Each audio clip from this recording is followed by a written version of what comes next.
নামাজ কলমা তো ছেড়ে দিয়েছো, এর কারণ এটা নয় যে তুমি বেনামাজি।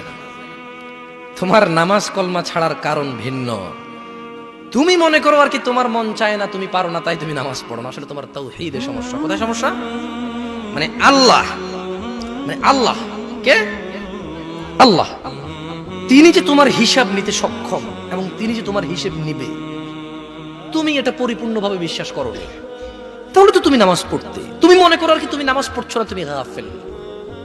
এই জন্য তোমাকে বলেছি আল্লাহকে ভয় করতে হবে। ফর এক্সাম্পল, আল্লাহ নামাজ ফরজ করেছে। কে নামাজ ফরজ করেছে? আল্লাহ। মুয়াজ্জিন আজান দেয়, তুমি নামাজ পড়ো না। তুমি মনে করো তোমার দান সাদাকা তোমাকে উদ্ধার করবে? তোমাকে ভুল শিখিয়েছে। আমি মানুষ, ছোট হতে পারি, শোনো। জোর জবরদস্তি করে কিছু কথা আমাকে শুনিয়েও দিতে পারো, এখান থেকে নামিয়েও দিতে পারো। বলছি না তোমরা নামাবা, বাট এটা পারো। তবে মনে রাখবে, কথা যেটা বলেছিল উল্টাতে পারবে না। কেন পারবে না জানো? কারণ এই কথা উল্টানোর জন্য তোমাকে কথা থাকতে হবে। মনে রাখবে, তোমার দান সাদাকা হিসেবই হবে না। তুমি কি মনে করো হিন্দু লোককে আল্লাহ প্রশ্ন করবে কিয়ামতে, এ হিন্দু, এতগুলা বুতকে পূজা করছিস, ঠিক আছে বল নামাজ কেন পড়িসনি? ও তো মুশরিক। বুঝুনি মনে হয়? এটা স্কুল, এখানে আমি পড়ি না, আমার কি পরীক্ষা হবে? আমার কি পরীক্ষা হবে? বুঝাইতে পারিনি মনে হয়।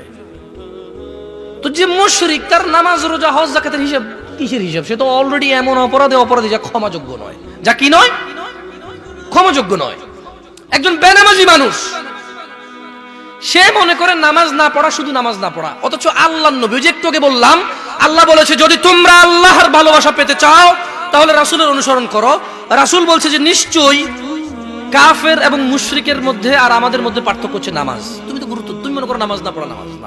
ওই যে তুমি খুঁজে পাও না মুসলমান কিভাবে শিরিক করে, এই যে নামাজ না ছাড়লে শিরিক হয়। দেখো, আমি অনুবাদক, এখানে যারা বুখারী পড়ায়, মুসলিম পড়ায়, তিরমিজি পড়ায়, হাদিস তারা পেয়েছে না। হানাফি, শাফি, মালিকি, হাম্বলি, তিরমিজি, আবু দাউদ নাম দিয়ে তুমি পরিবর্তন করে গোপন করতে পারো, কিন্তু আছে।